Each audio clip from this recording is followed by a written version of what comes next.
ब्रह्मगिरी रे होइतिबा महाठकै घटनारे खुलमखुला बोलुछंती दलाल। Puri Shri Jagannath medical college रे मिछ चाकरी घटनारे चेर लंबिची ब्रह्मगिरी ब्लॉक खजुरिया पोस्ट ऑफिस ठारू पुरी सीडीएम को कार्यालय पर्यंत।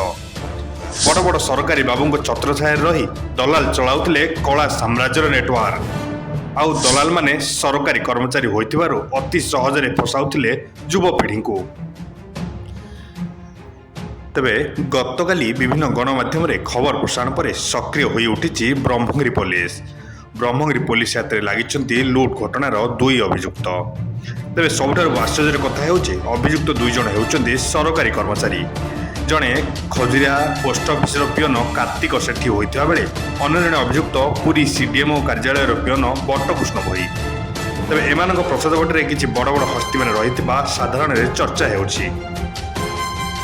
मत कहले श्री जगन्नाथ मेडिकल रही मत लक्ष टू नहीं जी कि कार्तिका सेठी आ बट्टकृष्ण भोई प्रधान सार ये सब मिसिक नहीं आपण माने चाकरी वर्तमान ना रे जे आपण टंका मागुछंती आपण आदौ ताऊ टंका दियंतु नाही। आपण संगे संगे पुलिस सहित जोगाजोग करंतु। दरकार पड़े आपण वकील सहित जोगाजोग करंतु।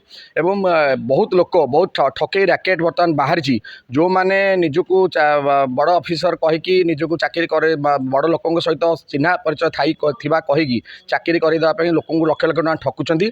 आपण मानकु मु सूचना देवाक चाहे एपरी ठकामी पड़ंतु नाही।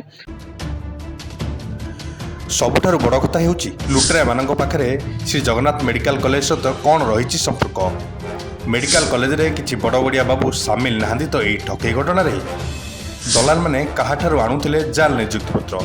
तेबे ठकई घटना रे पोखरीर छोट माछको धरी बड़ माछको खसाई देउनी तो ब्रह्मगिरी पुलिस। तेबे एई घटना रे ब्रह्मगिरी थाना रे एतला हेया परे फेरार होई जाइथिले दुर्बृत्त। बहु अनुसंधान पर कार्तिक को ब्रह्मगिरी और बट्टकृष्ण को सदर थाना नालीहणा ग्राम गिरफ करथिला ब्रह्मगिरी पुलिस। तेबे दुई अभियुक्त को गिरफ करी कोर्ट चलाण करिया परे अन्य अभियुक्त मानकु ब्रह्मगिरी पुलिस खोजुथिबा सूचना मिलिछि।